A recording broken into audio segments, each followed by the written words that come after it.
Unfortunately, there are many, I would say, bad signs for this meeting.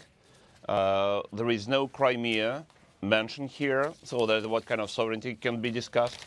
There is no guarantees of Budapest Memorandum, neither United States nor UK participating in that meeting. So it's also not a good sign. Also, the initiative came from Mr. Putin, who is not very well known for ability to keep his word.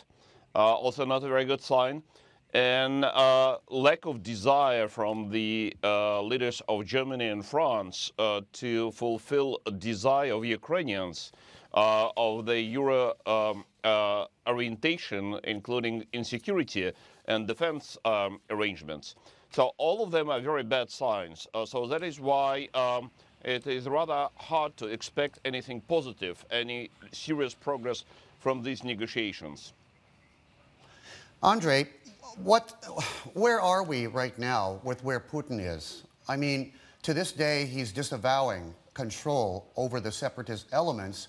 The other day, Poroshenko was holding up seized Russian passports. I'm not sure why those any militants were carrying passports on them for obvious reasons. But, what does Putin want to happen? Does he want chaos to reign in Ukraine? The strategic goal of Mr. Putin is to destabilize Ukraine and do not allow Ukraine to pursue its European, Euro-Atlantic orientation, both in economic area and in security and defense area. So for that purpose, he was organizing this intervention into the East Ukraine and the so-called uprising. So for that purpose, he's organizing so-called autonomy or white autonomy for these regions. For this purpose, he is trying to push for so-called federalization of Ukraine and for non-bloc status.